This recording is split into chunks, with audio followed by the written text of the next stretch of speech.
Bonjour à tous, bienvenue à ce webinaire dédié au Wi-Fi et à la convergence avec les réseaux cellulaires 4-5G. Je suis Florence Blasi, je coordonne le Hub Digital Infrastructure de Systématique qui vous propose ce webinaire aujourd'hui. Avant d'entrer dans le vif du sujet, deux mots rapides sur ce hub. On anime un écosystème d'excellence technologique autour des infrastructures numériques, sur les volets innovation, financement, développement des compétences, business et plateformes technologiques. On réunit environ 250 membres, des académiques, des industriels, de la start-up aux grands groupes, ainsi que des collectivités, des investisseurs.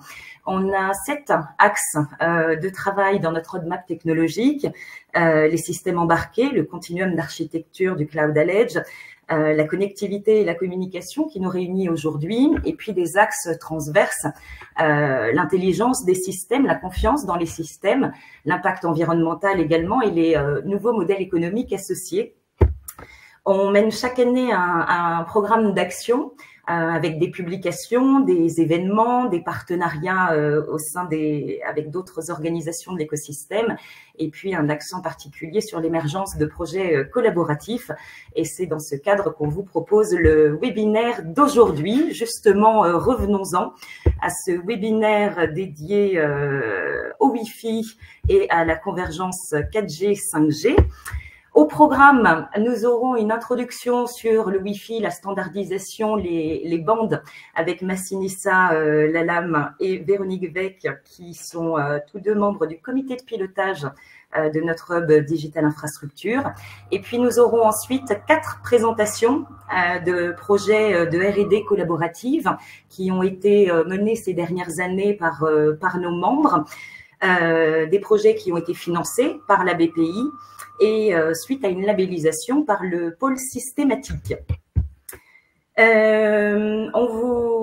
N'hésitez pas à poser vos questions dans l'onglet questions de la plateforme. Vous pouvez également interagir entre vous et nous dire combien les présentations sont formidables dans l'onglet chat. Nous répondrons à toutes vos questions et remarques à l'issue de la présentation des 4 projets de R&D. Donc, n'hésitez pas à les mettre sur le moment dans le chat et on aura une petite séquence globale à la fin pour revenir sur vos questions et y apporter des réponses. Le webinaire est enregistré et sera proposé en replay. Et je crois, Massinissa, je te laisse la parole pour cette introduction. Merci Florence et bonjour à tous. Donc, je vais vous parler un petit peu de la partie, en tous les cas, standardisation Wi-Fi. C'est pas quelque chose qui est très connu, enfin qui est connu, mais peut-être pas dans tous les détails. Alors, ce qu'il faut savoir d'abord, c'est le Wi-Fi, mais qui le standardise. En fait, il y a 2 groupes qui travaillent.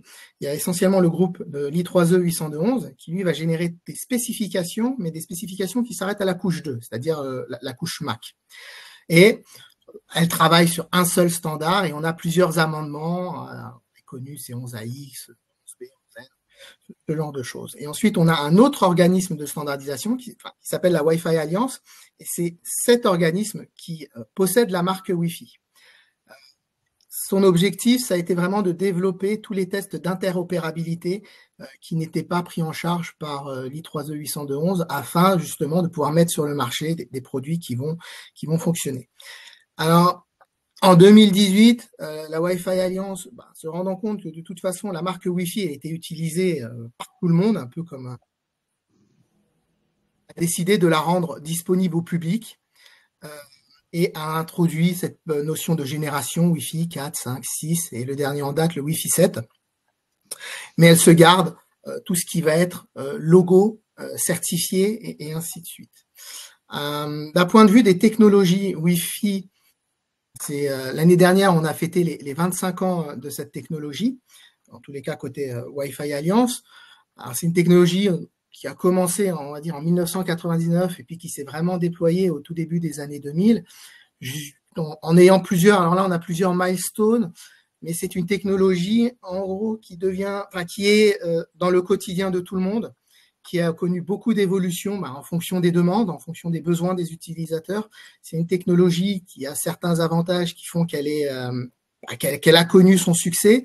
La dernière technologie en date, qui est sortie l'année dernière, c'est le Wi-Fi 7.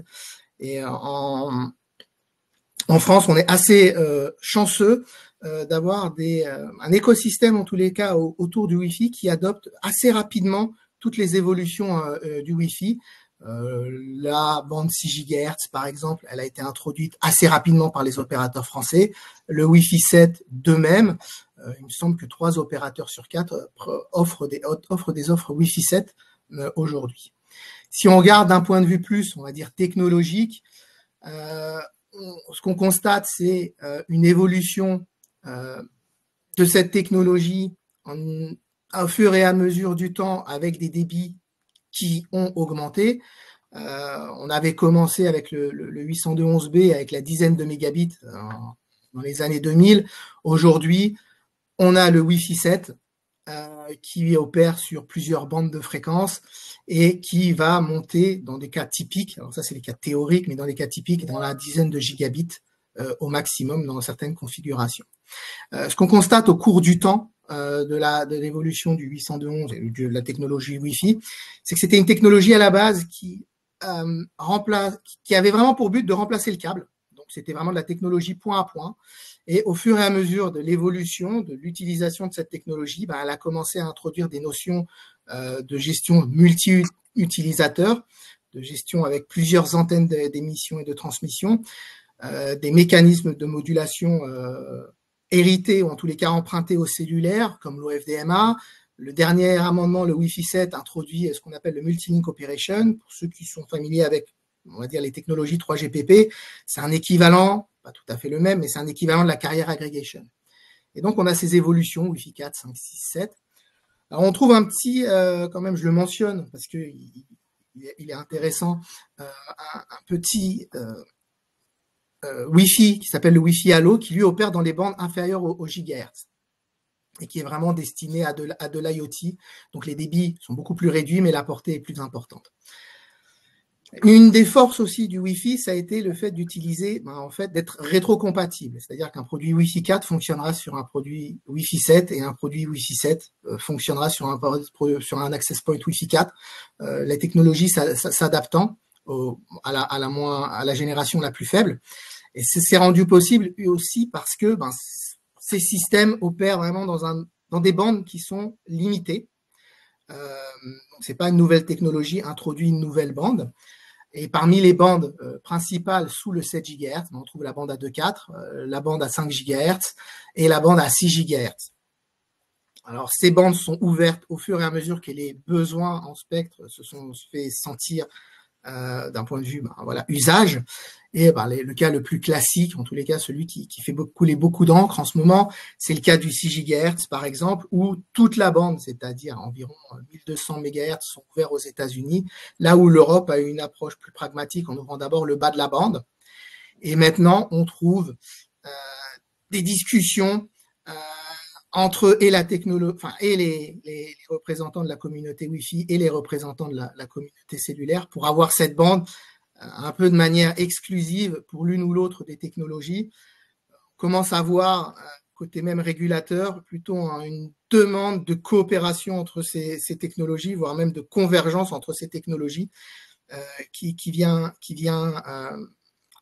essayer de répondre à toutes les technologies ont besoin de spectre et il faut l'utiliser de la manière la plus adéquate possible. Donc, outre la partie régulateur, si on regarde vraiment les aspects classiques de ces deux technologies, Wi-Fi d'un côté, 4G, 5G, 6G de l'autre, on va retrouver les avantages et inconvénients de chacune. Essentiellement, côté avantage, les technologies LAN, donc à courte portée, elles vont avoir le débit, elles vont avoir le coût, les chipsets. Le problème, c'est que c'est des technologies qui fonctionnent avec de l'interférence, puisque c'est dans des bandes non licenciées, il y aura des problèmes de couverture. Là où c'est un peu un aspect un peu opposé côté 4G, 5G, où vraiment la couverture et le fait que ce soit des bandes licenciées permettent de vraiment gérer l'interférence de manière beaucoup plus fine. En revanche, ça a effectivement un coût d'un point de vue chipset et infrastructure qu'on doit déployer. Et donc, ces deux technologies, elles sont un peu complémentaires et on s'est rendu compte par le passé que quand l'une à essayer d'aller sur les plates-bandes de l'autre, ça s'est un petit peu mal passé. Alors on se rappelle que côté I3E, quand ils ont lancé le 802.16 WiMAX, comme on va dire successeur dans le projet AMT 2020, bon, ça n'a pas eu le succès escompté, et de la même manière, quand la partie 3GPP a voulu aller sur la partie, on va dire, LAN, courte portée, avec par exemple les femtocell, ça n'a pas connu non plus le succès. Et c'est pour ça que le sujet de convergence entre les deux, reprenant les forces de chacune des technologies, c'est quelque chose qui est assez important et qui justement a été montré par tous ces projets là-dessus. Véronique, je te laisse la main. Oui, donc pour terminer sur ce qu'a dit Massinissa, on a fait une présentation dans Parole d'experts, qui est l'édition des experts sur certains sujets de systématique. Et donc, sur le Wi-Fi 7 en particulier, ses spécificités et avantages. Et ça s'adresse donc aux ingénieurs et techniciens télécom réseau, parce que c'est quand même pas de la vulgarisation, c'est assez technique.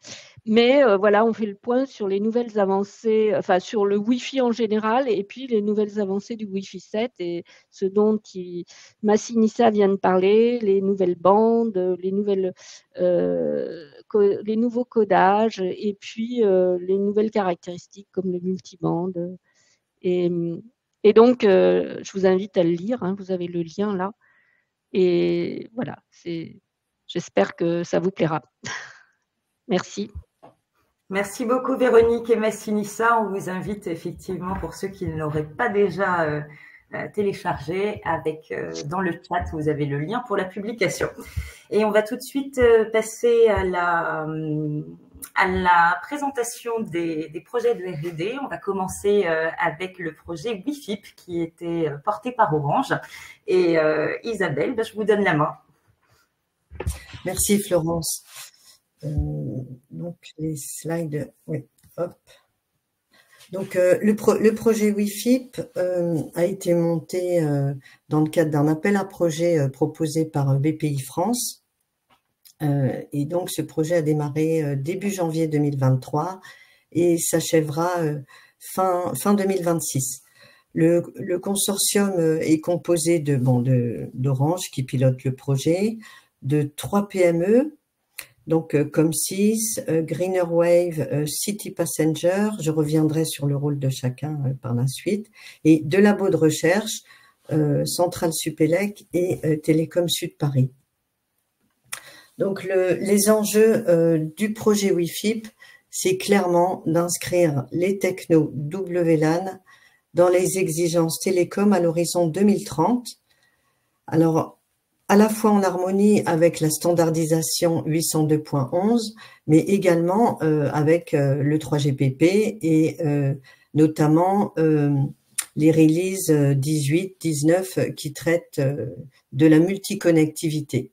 Et l'objectif de ce projet, c'est vraiment d'inscrire les technos WLAN dans l'écosystème 5G, d'introduire une multiconnectivité intelligente. Pourquoi faire? Pour réduire l'empreinte carbone globalement d'une architecture multiréseau. Et pour ce faire, eh bien, on va regarder plus particulièrement les mécanismes multiband operation, multilink operation qui sont développés au sein de la standardisation 802.11, hein, le Wi-Fi 8 et le TGBN, et puis les potentialités du réseau cœur 5G. 5GC. Et enfin, pour réduire l'empreinte carbone, c'est aussi réduire le nombre d'AP, de points d'accès. Donc, les hypersurfaces sont un magnifique levier à cette réduction. Et donc, c'est un point qui est adressé au sein du projet en y intégrant un aspect multibande. Je reviendrai sur ce point au niveau des mécanismes multilink operation. Et enfin, on a de l'intelligence qui est intégrée dans chaque axe du projet, de chaque axe de développement du projet de façon transversale, un peu comme ça a pu être adressé au niveau du NGNM avec le Network Evolution. Donc, les marchés visés, c'est clairement élargir, considérer à la fois le B2B et le B2C, avec l'intégration de différents services, notamment la pandémie a fait ressortir quand même l'éducation, la télééducation, et donc une connexion plus importante au Wi-Fi. Et puis adresser les segments de l'industrie 4.0 en complément du marché B2C. Et c'est là que se positionnent relativement bien les nouvelles fonctionnalités du Wi-Fi. Donc la pertinence WLAN pour les marchés. Donc l'idée c'est aussi d'approcher une convergence de services et donc essayer d'intégrer des services du type Beyond 5G, alors évidemment avec des débits plus faibles que ce qui est envisagé pour le Beyond 5G. La structure du projet elle est constituée de 6 lots. Donc un lot, le lot 0, de dissémination et de coordination. Dans le cadre du lot 1, on a beaucoup travaillé sur les cas d'usage et l'écosystème. Les livrables sont disponibles. Le lot 2 traite de l'amélioration des interfaces WLAN et des systèmes d'antennes distribuées. Dans le lot 3, nous travaillons plus haut niveau sur la gestion multi-réseau et la gestion intelligente à l'aide d'une plateforme SDN pour gérer la multiconnectivité. Et enfin, le lot 4 traite de la sécurité, des mécanismes de sécurité et du WEC. Le lot 5 héberge plusieurs plateformes. On a une plateforme d'orchestration de services qui repose sur Orange Factory Box et qui va intégrer plusieurs sous-plateformes, notamment des développements sur les protocoles Wi-Fi, les métasurfaces, des développements sur les métasurfaces et une ingénierie radio verte. Alors, les verrous technologiques que l'on adresse, c'est définir une plateforme multiniveau qui est capable d'intégrer et d'héberger les technologies WLAN dans l'écosystème 5G en tenant compte principalement des mécanismes de coordination des technologies WLAN qui sont développées actuellement au TGBN, c'est-à-dire pour le Wi-Fi 8. La coordination, c'est le mot-clé et le mot magique qui va permettre de gérer le réseau dans son ensemble. Des métriques de performance avancées qui permettent de prendre des décisions sur la sélection du meilleur AP dans un contexte donné, la sélection du lien radio, les modes de veille et d'activation des différents AP. Et donc, cette plateforme SDN multiniveau, l'objectif est de l'intégrer dans une plateforme qui aujourd'hui travaille en 5G, Orange Factory Box, et d'intégrer dans cette plateforme une multiconnectivité green, parce que l'idée de la multiconnectivité, c'est que ce soit green, qu'elle soit intégrée dans cette plateforme Orange Factory Box. Alors, plusieurs aspects sont intégrés. Bon, évidemment, la sécurité de bout en bout est également intégrée dans cette plateforme globale. D'autres points plus bas niveau, c'est-à-dire plus sur les couches de liaison et les couches FIMAC. Dans le cadre du projet, nous souhaitons optimiser les mécanismes multiband et multilink cooperation et aussi la coordination entre AP, puisque c'est un point clé des évolutions du standard Wi-Fi au jour d'aujourd'hui, en considérant une optimisation de la gestion des ressources, une minimisation des interférences, dans un contexte multi-AP. Et dans le cadre du projet, nous étendons le mécanisme MLO aux bandes millimétriques. Alors, qu'est-ce que c'est que le MLO en quelques mots rapides? C'est ce qu'on appelle un AP MLD, Multilink Device, qui est capable de gérer plusieurs liens radio opérant dans différentes bandes, donc typiquement les bandes 2, 4, 5 et 6, et qui permet de gérer simultanément ces 3 bandes et émettre des données sur ces 3 bandes. Et donc, dans le cadre du projet, nous avons intégré les bandes millimétriques dans la définition lors de la construction du projet. Et il se trouve que c'est un des points qui est considéré au niveau de l'I3E avec le standard qui vient tout juste de démarrer, le standard TGBQ, qui traite des bandes millimétriques, l'introduction des bandes millimétriques en mode NSA sur le Wi-Fi 8. Donc, on est vraiment tout à fait en phase avec les évolutions du standard et ça, c'est un point très positif pour le projet. Le traitement spatial multibande aussi est un point très important, c'est-à-dire on est capable de passer d'une bande à l'autre ou d'émettre dans plusieurs bandes simultanément, mais il faut le traitement spatial qui va avec pour réduire l'interférence. L'optimisation et donc à ce titre, nous travaillons aussi sur une numérologie étendue pour les technologies WLAN et également sur des mécanismes de protection variable EQM pour améliorer la qualité du lien radio. L'implémentation et l'optimisation des hypersurfaces se fait dans un contexte multibande, ce qui veut dire qu'on introduit une intelligence au niveau de la gestion spectrale des RIS et un pilotage avec une plateforme SDN.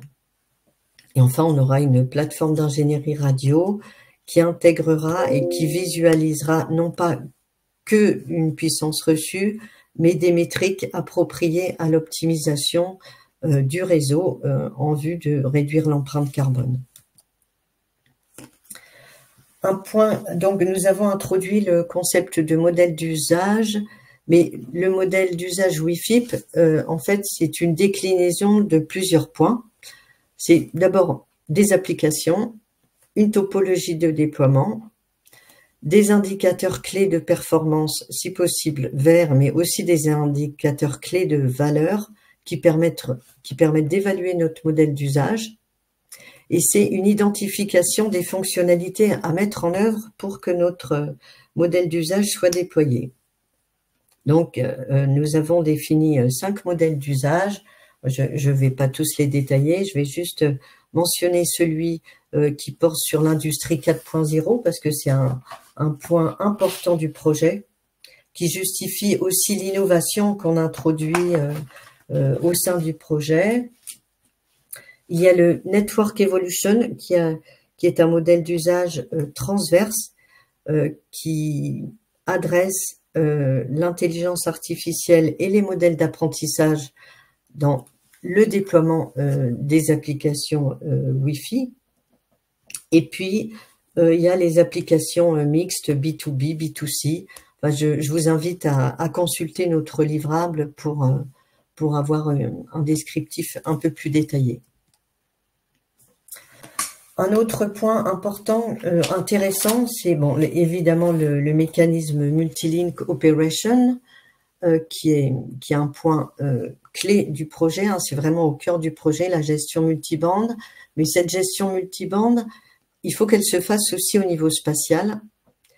Et l'idée, c'est de réduire l'interférence en jouant justement sur ce traitement spatial multibande.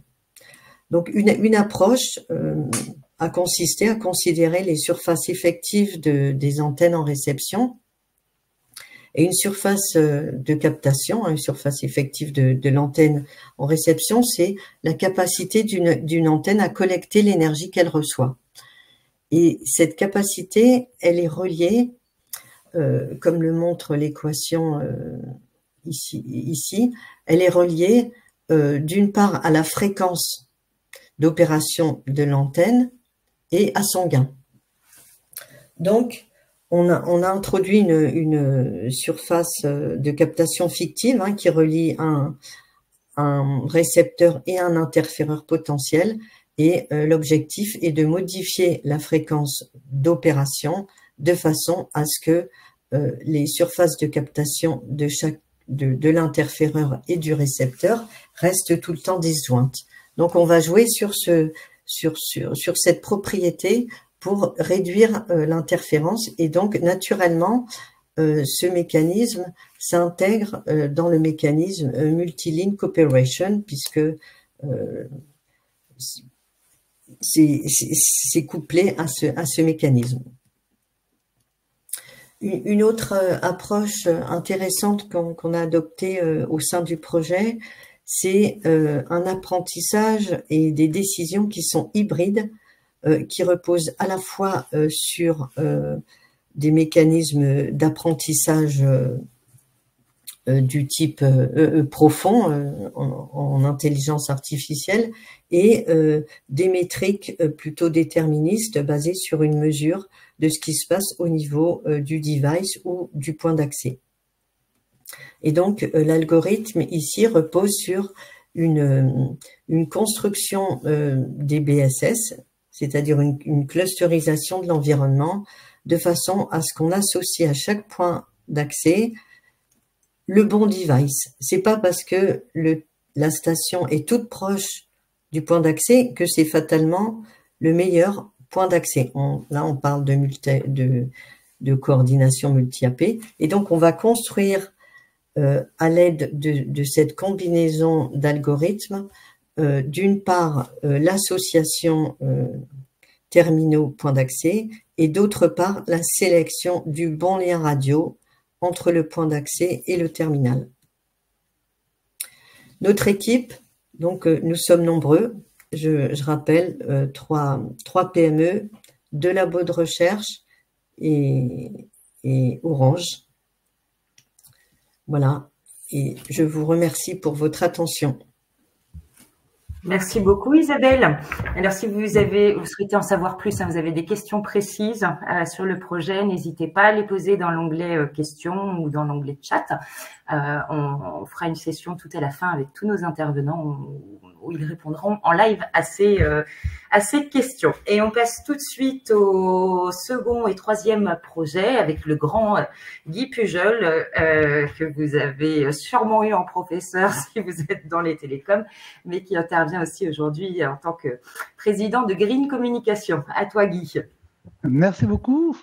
Bonjour à tous, et je vais vous présenter 2 projets. En fait, je vais réduire le premier parce qu'il est en fait précède le suivant, et que je préfère insister un petit peu plus sur le deuxième.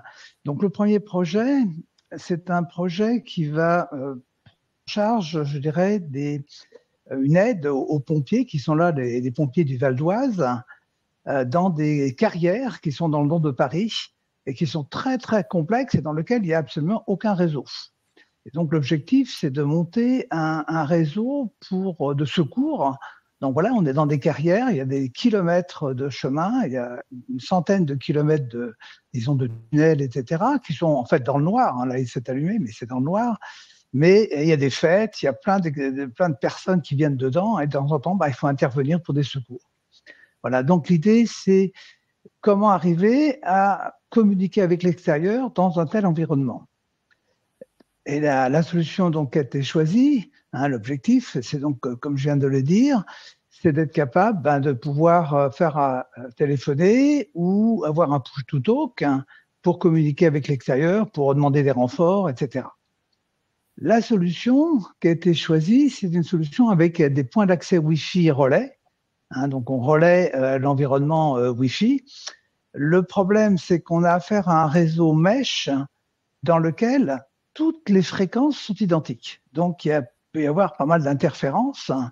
Et c'est là où on a effectivement dans ce projet travaillé beaucoup sur ce problème d'interférence et comment les enlever partiellement par une amélioration du protocole que l'on utilise, qui est le protocole OLSR, en mesurant les puissances et certains relais de parler quand d'autres entrent en interférence. Le matériel qu'on a utilisé est sur ce schéma qui est ici, en haut avec les antennes. Bon, là, ce qui est en bas, c'est la nouvelle version qu'on a faite justement à la fin des 2 projets que je vais présenter. Et la première phase du projet qui a eu lieu le 30 mai 2022, donc vous voyez un petit peu longtemps, c'est 300 mètres avec des tournants à l'intérieur des carrières. Donc les carrières sont assez grandes, c'est une toute petite partie des carrières. Et donc on a mis des relais. Et sur 300 mètres, on a pu obtenir plusieurs mégabits par seconde et donc avoir des communications simples, je dirais, avec l'extérieur. Ensuite, on a fait une deuxième phase en allongeant assez fortement la distance pour aller jusqu'à quasiment 1 km de portée avec dans la carrière, mais on est relativement en ligne droite. Et donc, au lieu d'avoir 5 relais qu'on met dans les tournants de la première partie, là, on peut mettre des relais intermédiaires. Et donc, on arrive à aller jusqu'à 900 000 mètres. Donc, on peut continuer, puisqu'effectivement, on a fait une autre expérimentation ensuite avec EDF dans une centrale nucléaire, où là, on est arrivé à mettre jusqu'à 20 relais de suite. Et le Wi-Fi, on arrivait à avoir jusqu'à 1 mégabit à la sortie. Alors que, disons, la partie théorique qu'on a fait dans les papiers de recherche montre qu'en général, on perd la moitié du débit par relais. Là, vous voyez qu'on arrivait, grâce à cette amélioration de la technologie OLSR, on est arrivé à aller beaucoup plus loin. Voilà, disons, quelques éléments. Alors, pour la 3e phase de ce projet, on a mis, je dirais, un casque, parce que le problème des pompiers, c'est qu'ils ont des gants, en général, épais et qui peuvent pas utiliser leur smartphone très facilement. Et donc, le casque leur permet, avec un bouton, en appuyant sur le bouton, de pouvoir parler ou faire du push-to-talk. Je vais passer directement au 2e projet, donc le projet NS5AI, Edge Networking pour les entreprises et les services publics agiles et intelligents. Quel est l'objectif? Là, c'est de définir donc une infrastructure numérique dans laquelle on va avoir à la fois la partie communication et les services complètement intégrés. Et dans la communication, ce qui était voulu, c'est d'avoir une technologie hybride qui utilise à la fois la 5G et le Wi-Fi. Donc, de façon plus précise, c'est un gros projet. C'est un projet à peu près de 5 millions d'euros, 2,8 millions de subventions, 16 partenaires que vous voyez là, que je ne vais pas citer tous, mais quelques grands partenaires. Alors, la première chose qu'on a faite, c'est définir donc une infrastructure numérique de référence. Alors, qu'est-ce que c'est qu'une infrastructure numérique? C'est un environnement de centres de données qui vont s'interconnecter, qui vont être mobiles dans certains cas, mais qui peuvent être fixes, et qui sont capables de vous donner tous les services, aussi bien les services de communication, donc télécom, réseau, mais tous les autres services que vous pouvez intégrer dans l'environnement, qui sont des services IA, de contrôle, de gestion, de cybersécurité, etc. Et cet environnement, il peut travailler tout seul. C'est-à-dire qu'il n'a pas besoin, à la limite, d'être connecté de l'Internet. Tout est complètement distribué. L'environnement TCP/IP est distribué. Et quand je parle de centre de données, ce qui nous a beaucoup intéressé dans le projet, c'est d'aller vers l'infiniment petit. Parce que les centres de données, en fait, on les voit toujours comme des centres énormes, très très gros, etc. Mais en fait, ce qui est intéressant, c'est l'infiniment petit. Parce que dans quelques années, vous aurez les centres de données dans vos poches ou dans vos smartphones. Je parlerai un tout petit peu d'Apple à la fin. Pour vous donner leur vision, Apple, c'est un centre de données qui sera dans l'iPhone donc en 2030. Voilà. Donc, ce qui est intéressant, c'est de voir cette intégration qu'on peut faire dans l'embarqué des puissances qui deviennent absolument phénoménales. Et les progrès technologiques font que dans la poche, vous aurez un data center comme on avait des data centers il y a 2-3 ans. Dans 3 ans, vous aurez la même puissance dans votre poche.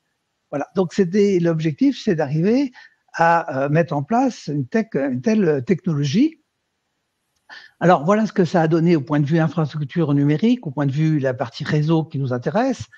C'est de coupler à la fois de la 5G. Donc, on a des pylônes 5G qui sont de la Marisoft, là, et puis un environnement correspondant donc au Wi-Fi. Le Wi-Fi, c'est du Wi-Fi 6E, et l'expérimentation qui a été faite, c'est avec les pompiers de Paris. Et les pompiers de Paris, on a fait ça dans le 5e sous-sol de Sorbonne Université, où il y a des porteurs, où effectivement la 5G n'arrivait pas à passer. Et donc, on a prolongé en fait cette expérimentation en utilisant le Wi-Fi pour aller le long des couloirs qui sont derrière les murs porteurs, etc. Et donc, atteindre tous les environnements, tout en étant avec une très bonne fiabilité, parce que l'ensemble, je dirais, est très fiable, parce que vous avez plusieurs chemins à travers le Wi-Fi et la 5G. Vous pouvez très bien prendre la 5G, puis le Wi-Fi, puis la 5G pour aller à un point. Voilà, donc ça a été une expérimentation extrêmement intéressante qui a montré qu'on pouvait vraiment complètement utiliser la 5G et le Wi-Fi simultanément par ces nœuds intermédiaires dans lesquels il y a des cartes, évidemment, 5G et puis des cartes Wi-Fi. Alors, je vais juste quelques mots sur les 4 grands cas d'usage. Le premier, c'est dans l'industrie 4.0 FIV. Voilà, donc ça a été expérimenté sur un environnement assez complexe, qui sont des blocs de stockage dans lesquels il faut récupérer ce qui est à l'intérieur. Il y en a 650 fois 450, donc c'est énorme, avec des petits robots pour aller rechercher ce qui est à l'intérieur. Et au départ, FIV commençait par de la 5G, mais ça traversait absolument pas l'environnement. Donc finalement, on a mis du Wi-Fi sur les robots se déplacent, et donc on a vraiment fait une expérimentation Wi-Fi 5G, et ça a très très bien marché, ce qui permet certainement à FIV aujourd'hui d'aller vers des technologies extrêmement bonnes sur ce genre d'industrie 4.0. Deuxième cas, c'est avec EDF, c'est sur le smart grid. Donc c'est toujours un peu la même idée. Je suis capable de mixer à la fois le Wi-Fi et la 5G pour accéder à peu près à tous les équipements à l'intérieur des maisons, sur les centrales nucléaires, sur les centrales à énergie fossile, etc., etc. Et donc de contrôler tout cet environnement qui est assez complexe, puisque de temps en temps je peux demander de l'énergie, puis de temps en temps à travers de l'éolien, etc., je peux envoyer de l'énergie. Donc il y a des problèmes complexes de contrôle qu'on arrive à prendre en compte avec cet environnement. La troisième cas d'usage, c'est celui que j'ai un tout petit peu décrit, qui sont les pompiers de Paris avec la Sorbonne Université Green Communication, qui ont permis donc de faire une très grande expérimentation avec 32 pompiers sur l'équivalent d'un grand feu. Et puis le quatrième cas d'usage, qui a été fait essentiellement par Suez, c'est comment arriver à oxygéner les bassins d'eau, parce qu'il faut sans arrêt rajouter de l'air. Et tout ça est contrôlé jusqu'à présent par un gros centre d'eau décentral. Et donc, grâce à cette infrastructure numérique, on est capable de mettre dans les boîtiers des services appropriés pour dire est-ce qu'il faut allumer des turbocompresseurs, etc., pour que l'eau soit... je vois que ma connexion Internet a été rétablie, donc je pense que vous avez peut-être une petite coupure, désolé.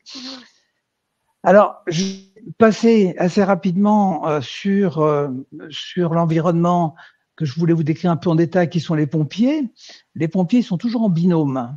Ils sont donc attachés en général pour pas se perdre dans la fumée.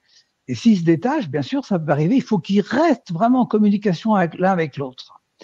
Et donc, il faut avoir des communications sans arrêt avec le chef d'agrès qui dirige des équipes de binôme, avec le central. Et donc, tout ça a été réalisé grâce justement à ce réseau hybride, qui est un réseau, je dirais, Internet, complètement distribué, le DHCP, etc. Tout ça s'est distribué. Et le système a vraiment très, très bien marché. Donc, aujourd'hui, évidemment, comme je le montrerai très rapidement dans la partie économique, les pompiers sont un très gros acheteur des équipements de Green Communication. Voilà, donc ça, c'était l'infrastructure de tous les pompiers. On pouvait suivre le réseau, on pouvait suivre où étaient les pompiers, etc. Donc ça, c'est des choses que l'on voit. On a tous les services embarqués qu'on veut. Donc, par exemple, les pompiers nous ont demandé de connecter leur bonbonne d'oxygène sur les boîtiers pour que le central puisse suivre est-ce qu'ils ont toujours suffisamment d'oxygène dans leur bonbonne. Et donc, pour terminer les résultats économiques, eh ben, ça nous a permis à Green Communication, parce que certainement ça a permis également à d'autres participants de commercialiser des parties du projet. Mais pour nous, Green Communication, eh ben voilà, on est arrivé à un boîtier qui est tout petit, qui pèse très peu, qui consomme très très peu. C'est pour ça qu'on s'appelle Green, moins de 5 watts. Le poids est de 324 grammes. Et ce petit boîtier, ben, il a à l'intérieur des antennes 5G, des antennes Wi-Fi, des antennes supplémentaires qui sont du Hello. Alors quelques mots sur le Hello parce que on a eu effectivement des problèmes avec les drivers, mais aujourd'hui on a beaucoup expérimenté sur ce Wi-Fi Hello. Ce que l'on peut dire, c'est que dans la littérature, ça porte à 100 mètres. On s'est aperçu que dans Paris, on est plutôt sur 300 mètres, 350 mètres, parce qu'il y a pas mal d'interférences dans la bande des 800 MHz. Mais si vous êtes, par exemple, sur des drones, 2 drones interconnectés par Hello, ben là, vous pouvez aller jusqu'à 2 km entre les 2 drones. Donc, c'est une technologie extrêmement intéressante que nous, on est quasiment prêt à mettre dans nos produits. On a juste un petit problème de driver pour finaliser. Voilà, donc pour nous, les résultats économiques de ce projet ont été particulièrement intéressant. Voilà, je crois que j'en ai presque fini. Donc aujourd'hui, ce que l'on recherche dans la suite de ces projets-là, c'est d'introduire beaucoup plus d'intelligence artificielle dans le boîtier, qui est un petit data center, mais extrêmement puissant. Alors on veut qu'il soit de plus en plus puissant, et donc aujourd'hui on fait des tests avec un NVIDIA Jetson, qui fait 200 téra opérations par seconde, qui a 32 gigaoctets de mémoire, ce qui permet de mettre ce qu'on appelle des SLM, des Small Language Models, qui vont jusqu'à 4 milliards de paramètres, et qui ont l'avantage d'avoir un corpus d'apprentissage privé, donc qu'il n'y a pas de divergence dans les résultats. Et puis, on va expérimenter également des nouvelles technologies qui rassemblent à la fois des CPU, des NPU, des Neural Processors Unique, et des GPU. Et tout ça, c'est tout. On consomme quasiment rien.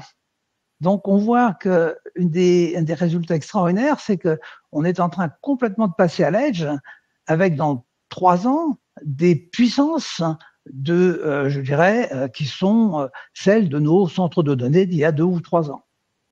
Voilà. Donc, en conclusion, je pense que c'est un projet qui s'est très très bien déroulé, qui a eu d'excellents résultats.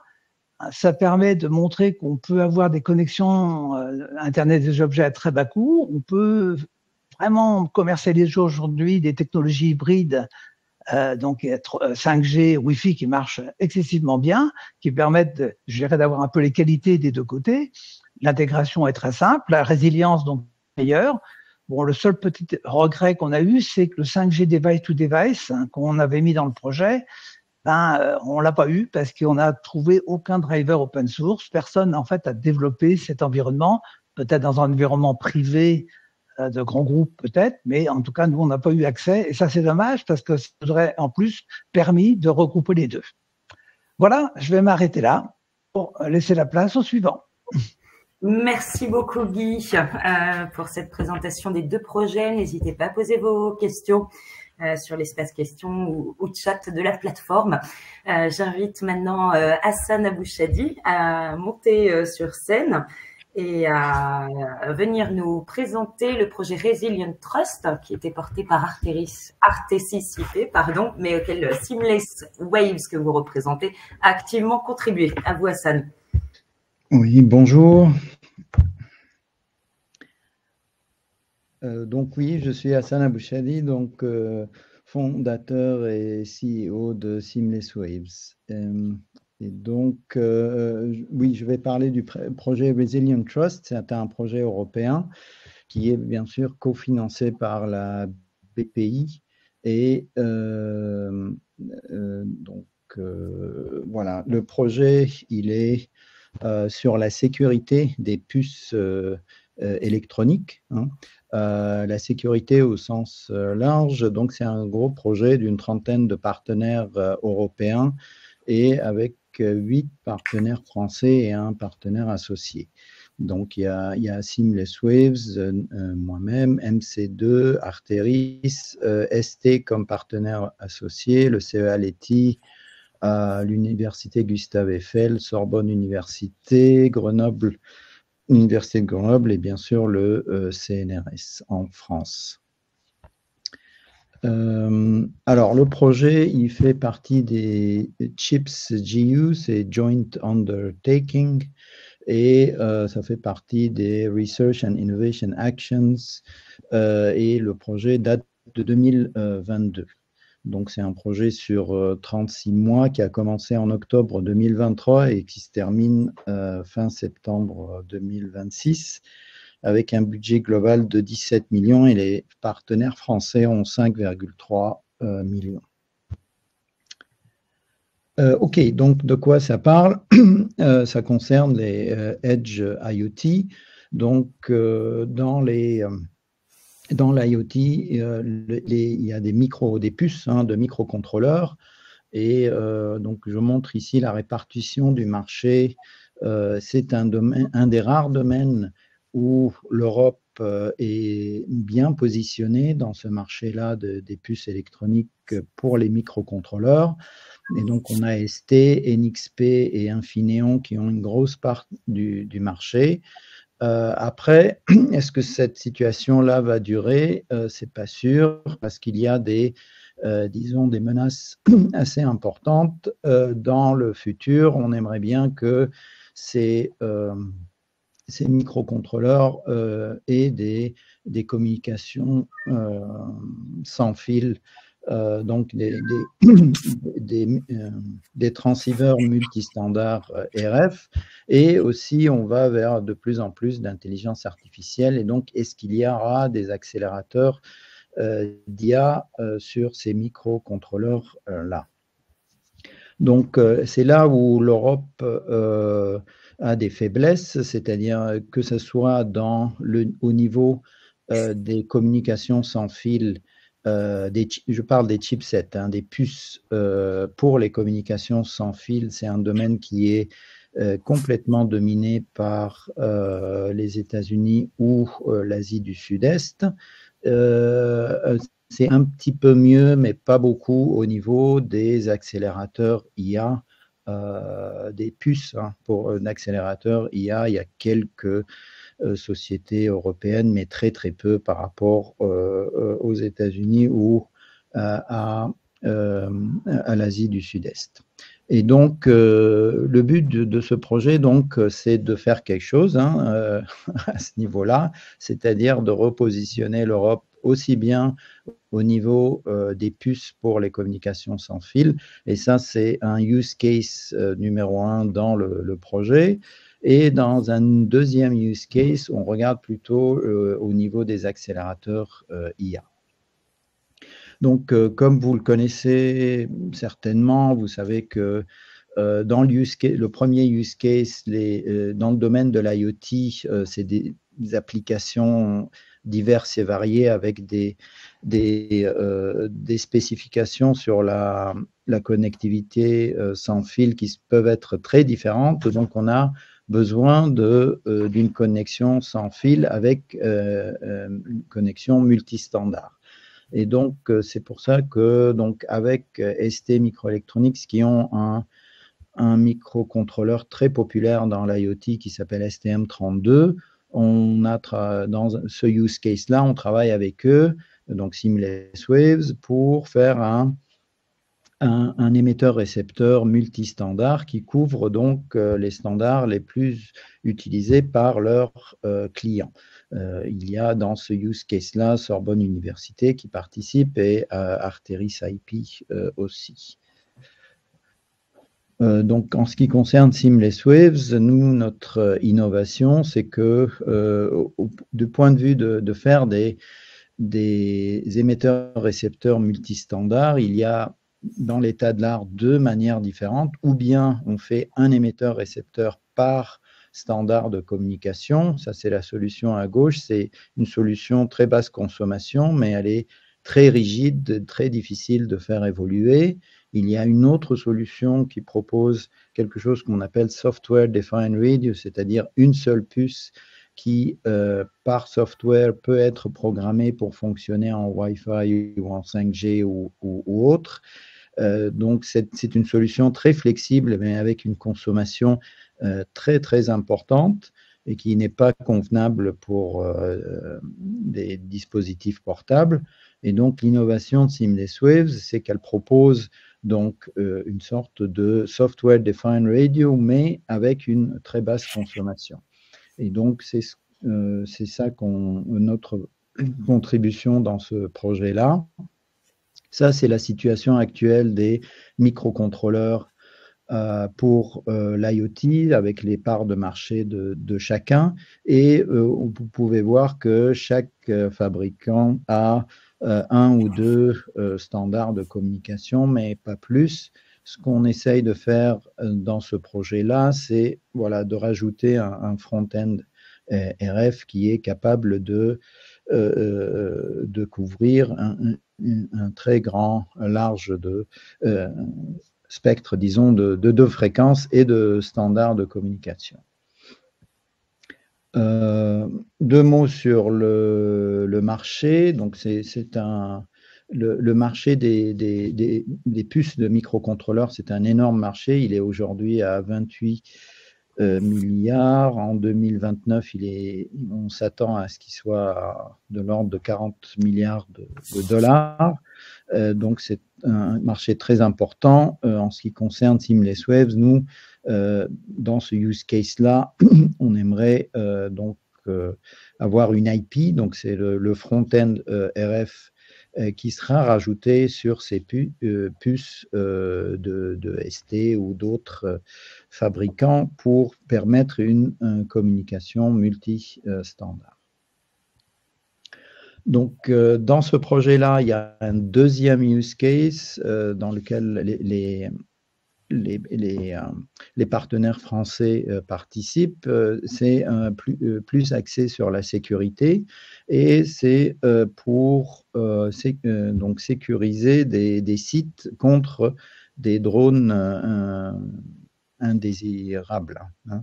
Et donc, il y a une société qui s'appelle MC2 qui est partenaire du projet, qui développe des dispositifs, pas des puces, hein, c'est des systèmes assez complexes qui permettent de balayer le spectre, détecter la communication RF d'un drone et éventuellement d'envoyer un signal de jamming pour perturber sa communication. Et donc, aujourd'hui, ce dispositif-là est assez... ce système-là est assez complexe et consomme aussi pas mal. Donc, on travaille pour le rendre plus compact et plus efficace au niveau de la consommation. En fait, on essaye de réduire tout ce système-là à une seule puce. Et donc là, on est quasiment tous les partenaires français participent à ce projet-là. Et alors, comment se fait la détection? Donc, il y a un balayage du spectre, et ça, c'est fait de deux manières différentes. Il y a le CEA Leti qui fait un premier balayage qui est à très faible puissance, mais qui est un peu approximatif, mais qui permet de détecter déjà s'il y a quelque chose. Et puis, il y a Seamless Waves qui fait un balayage beaucoup plus fin. Ensuite, les signaux RF qui sont acquis sont ensuite analysés par un accélérateur d'IA où il y a un algorithme de classification des signaux RF et donc de détection de la communication de drones. Et après, donc, on détecte la fréquence à laquelle le drone communique et on fait un jamming ou un brouillage de ce signal-là. Voilà. Et donc, l'objectif, c'est d'avoir toutes ces fonctions-là sur une seule puce. C'est également un marché qui est en pleine évolution. Donc aujourd'hui, il est de l'ordre de 3 milliards de dollars, mais il devrait atteindre environ 13 milliards en 2030. Voilà. Et dans ce cas-là, l'objectif de Seamless Web, c'est de fournir une puce fabriquée à des clients comme MC2 ou d'autres voilà, OEM qui travaillent dans ce sujet-là. Voilà, donc pour conclure, le projet Resilient Trust est sur la sécurité des puces. Et voilà, donc on a plusieurs objectifs, un lié aux applications IoT et un autre avec la sécurisation contre des drones. Et voilà, merci beaucoup. Merci beaucoup Hassan pour cette présentation. Merci à tous nos intervenants. Il est midi, on a tenu les délais. Peut-être une petite séquence, comme on a vu, de questions-réponses. Alors, si on reprend l'ordre des présentations, Isabelle, on va commencer du coup avec le projet Wi-Fi. Comment avez-vous quantifié la réduction de l'empreinte carbone et de combien ? Alors, d'abord, le projet n'est pas fini, donc les résultats ne sont pas encore là. Mais les objectifs, les challenges, c'est une réduction de 30% sur la consommation globale du réseau. Alors, on a deux approches. On a une approche où on va évaluer la conso du lien. Donc ça, c'est ce qu'on appelle le bilan de liaison. On va utiliser une métrique qu'on va visualiser dans un outil d'ingénierie qui représente, on a un scénario de référence, on déploie nos points d'accès et donc on a la couverture associée à nos points d'accès pour des puissances d'émission données. Ensuite, lorsqu'on optimise le lien radio et qu'on le rend dynamique et que de plus on fait du traitement spatial multibande, on va pouvoir en fait, avec la même couverture, réduire la puissance d'émission. Et ça, c'est une métrique en elle-même qu'on évalue dans un environnement donné et qui permet de faire une estimation globale de la réduction de la puissance. Donc, c'est à la fois une mesure directe de la conso au niveau du réseau et une approche plus associée à des scénarios de déploiement qui consiste à estimer le gain de réduction en termes de puissance d'émission pour des couvertures cibles, des couvertures radio cibles dans une zone donnée. Merci Isabelle. Une autre question, quelle est la taille des surfaces intelligentes? Une idée de la couverture gagnée et qu'est-ce qu'il en est pour la facilité de leur positionnement? Alors, la taille des surfaces intelligentes va dépendre de la fréquence. Donc, c'est compliqué de répondre. J'ai un petit peu du mal à répondre à la question là, parce que ça va vraiment dépendre de la fréquence d'utilisation.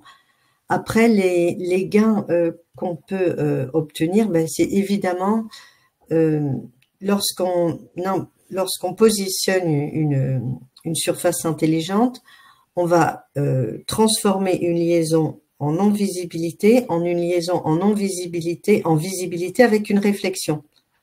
Donc les gains vont évidemment, c'est compliqué de donner un ordre de de donner une valeur exacte parce qu'elle va dépendre du déploiement de scénario. Mais en gros, les gains vont être associés à un passage non-visibilité, visibilité. Donc c'est très important, ça peut être entre 5 et 10 dB. Ça peut être extrêmement important, mais c'est pour le moment à l'étude au sein du projet et on n'a pas encore tous les résultats, donc c'est compliqué de donner une réponse exacte.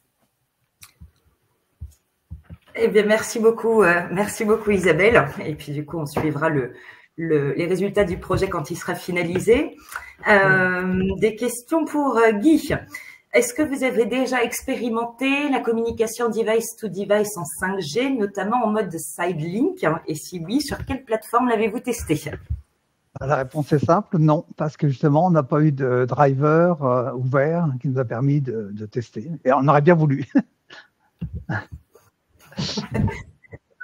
Eh ben parfait. Est-ce que, alors, si on a bien compris, hein, dans votre réseau mesh, il n'y a pas de distinction entre la fréquence relais et la fréquence d'accès à des stations. Si c'est bien ce qu'on a compris, pourquoi? Alors, tout à fait. Dans le premier cas que j'ai montré, ça aurait été bien mieux de changer de fréquence, effectivement, parce que les points d'accès sont fixes. Mais le système qui a été développé, qui est donc une infrastructure numérique, est totalement mobile. Et donc, on n'a aucune idée d'où se trouvent les objets, les nœuds, les uns par rapport aux autres. Donc, on est obligé d'utiliser partout la même fréquence. Hein, par exemple, on utilise ça dans des réseaux de drones. Nos principaux clients, c'est le monde de la défense et de la sécurité civile, où tout bouge. Hein. Donc, impossible de faire des plans de fréquence. Voilà, donc on prend la même fréquence. Mais je reconnais que dans le cas présent, bien sûr, si on avait fait un plan de fréquence simple avec des relais en ligne, on aurait très bien pu changer de fréquence et ça aurait été bien meilleur. Je suis bien d'accord là-dessus. Tu parlais du Wi-Fi Hello, il est plutôt développé en Asie. Est-ce que c'est facile d'avoir accès à cette technologie en Europe?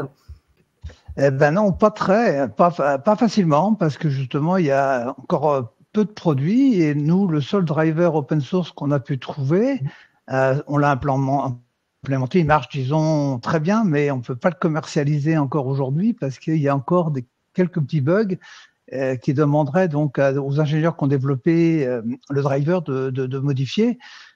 Il marche quasiment. Donc aujourd'hui, ça c'est pas encore arrivé. C'est très dommage parce que c'est vraiment une excellente technique qui porte très loin. Alors évidemment, le débit est beaucoup plus petit parce que la bande, disons, est de Hertz. Donc c'est des petits débits, disons, en général de l'ordre du 1 mégabit par seconde. On peut aller un petit peu plus vite. Mais c'est remarquable hein, et ça permet de faire des réseaux, évidemment, qui ont des tailles bien plus grandes entre nos différents nœuds. Voilà, donc une très bonne technologie, mais qui arrive difficilement sur le marché. Voilà, je ne sais pas bien pourquoi, parce que pour connecter des objets dans un monde TCP/IP, c'est parfait. Ça, c'est quand même, pour moi, une des technologies qui devrait très, très, très fortement se développer dans les années qui viennent. Avis aux acteurs européens alors. Est-ce qu'il y a un impact sur la consommation des devices avec tu nous as montré le schéma, là on voyait toutes les technologies qui étaient embarquées en parallèle au sein d'un même device. Il y a un impact sur la consommation? Alors, si, tout à fait. Nous, on est obligé, comme on s'appelle Green, on est obligé de faire un effort particulier pour consommer moins, puisque notre boîtier dans lequel il y a beaucoup de cartes d'interface, on a été obligé de les choisir très, très, très soigneusement pour arriver à consommer peu. Et puis, donc, avoir au niveau logiciel également, c'est vraiment de l'Unix très particulier. Et on arrive à faire baisser les consommations de façon importante, mais notre boîtier, effectivement, il fait moins de 5 watts. Mais si vous prenez un point d'accès Wi-Fi standard, hein, il est tout de suite, à lui tout seul, 5 watts, voire plus. Et puis les cartes 5G, c'est très particulier parce qu'elles vont consommer beaucoup plus en général. Donc là, il faut un choix très particulier pour arriver à des consommations basses. Voilà, donc tout ça c'est compliqué, mais c'est la raison de Green, hein, c'est de trouver les équipements et l'environnement logiciel pour arriver à consommer excessivement peu. Et ça, c'est vraiment j'ai un environnement qui coûte très cher. Hein. Les boîtiers sont chers à cause de ça, d'ailleurs. Hein, pour vous donner un ordre de prix, le boîtier Green, il vaut 1 000 €. Ah, pardon, 2 000 € avec les cartes à l'heure. Très bien, merci Guy. Une dernière question. Est-ce que tu sais pourquoi la 5G ne passait pas dans l'entrepôt logistique avec le cas d'usage que tu as évoqué? Alors effectivement, j'ai pas la réponse complète parce que ça c'est la société FIV qui a fait des expérimentations, mais ce qu'ils nous ont dit c'est qu'il y a trop d'équipements métalliques et que tous ces environnements métalliques pour traverser tout l'entrepôt, ça marchait pas. Donc il aurait fallu soit rajouter des antennes 5G tout autour alors qu'ils en ont mis que côté, Et finalement, en passant au Wi-Fi, ils ont pu vraiment avoir une communication de très bonne qualité sur l'ensemble du support. Mais la réponse, je pense, c'est ces ateliers métalliques quand même qui sont très solides, hein, parce que vous avez vu, ils sont de taille énorme, donc il y a beaucoup de hein, et finalement, ça traverse pas suffisamment. Alors voilà, le Wi-Fi qui a des petites portées entre les différents robots, lui, il finit par bien passer. C'est toujours cette façon de pouvoir positionner les robots à des endroits qui permettent les communications et d'en avoir suffisamment, bien sûr, pour bien mailler le réseau, pour être sûr qu'il y a toujours un à proximité pour pouvoir communiquer. Merci Guy pour les réponses. Une question pour Hassan. Sur la partie Wi-Fi de la solution, quelle est la configuration antenne BW supportée sur les parties 5-6 GHz et le système de transmission CISO 20 MHz seulement? Alors, donc, la puce, normalement, doit couvrir le Wi-Fi qui est à 2,4 et à 5 et 6 gigas. OK.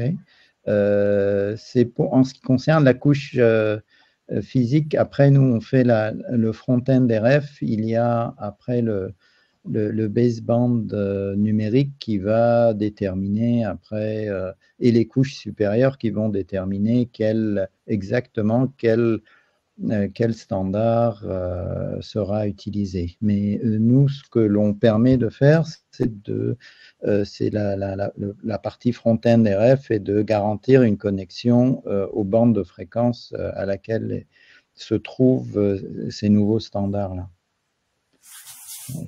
J'ai répondu à la question? Bon, okay. Très bien. Merci Hassan. Isabelle, vous aviez une autre question. Est-ce que vous voulez compléter ou est-ce que la réponse donnée dans le chat va bien?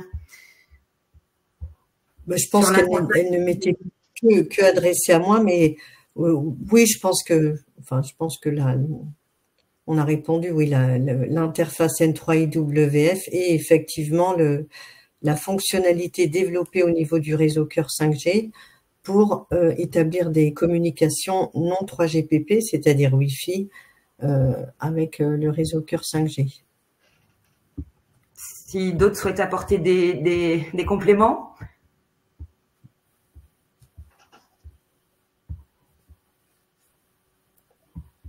Pas de complément. Je crois qu'on a un appel aussi d'un de nos participants, comme 6, qui est également adhérent de Systématique,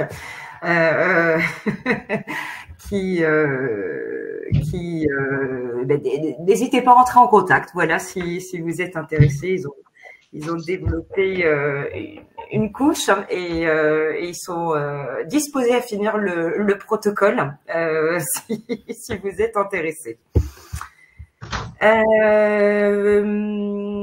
Voilà, je crois qu'on est bon au niveau des questions. On a maintenant une toute petite partie conclusion. Massinissa, je te redonne la main. Bien sûr, on a mis vous avez les coordonnées de nos intervenants dans les planches. Si ce n'était pas le cas, vous avez les miennes et je me ferai un plaisir de leur transférer si vous avez d'autres questions qui vous viennent ou souhaitez être mis en relation. N'hésitez pas à nous contacter. Massinissa, je te laisse pour le mot de la fin. Le mot de la fin, déjà, je tenais à remercier tous les participants pour avoir présenté leurs projets. Certains sont finis, certains sont encore en cours, donc c'est un peu compliqué, c'est vrai, d'avoir des réponses à toutes les questions, en particulier sur quels sont les gains au final. Les projets sont en cours et on va les suivre. Ce que j'ai noté surtout, c'est au-delà de point commun à tous ces projets, et porté aussi par le sujet de ce webinaire, c'est vraiment ce besoin de convergence et cette nécessité de prendre le meilleur de chacune des technologies, alors, Wi-Fi, et 4G, 5G, mais pas que, hein, pour essayer d'en tirer on va dire, le meilleur usage au meilleur moment. Alors, effectivement, si on va dire un petit peu plus déploiement, quand on le regarde au cours des années, c'est vrai qu'on se rend compte que le Wi-Fi, qui était parti plutôt pour faire du simple lien, il commence à se cellulariser énormément, surtout dans les réseaux managés. Et quand on regarde la partie cellulaire, où à l'époque, on n'avait pas beaucoup de fréquences, donc on s'amusait à faire du spatial reuse, optimiser le plan de fréquence, et qu'au final, les bandes passantes augmentant, les méthodes de déploiement, c'est d'avoir la même fréquence, et donc de gérer un peu plus les interférences, mais on a une tendance quand même à aller dans des cellules de plus en plus petites, en tout cas, et c'est là où on va se retrouver avec des petits phénomènes de friction entre ces deux technologies, et les projets qui ont été présentés, visent à adresser ces petits phénomènes de friction, à montrer que la convergence est tout à fait possible techniquement, et qu'en ce moment, elle est même voulue côté régulateur, donc avis à toutes les parties prenantes pour proposer des projets où la convergence nous unira tous. Voilà, merci. C'est vraiment là-dessus que je finirai. Et encore merci à tout le monde. Merci beaucoup, Massinissa.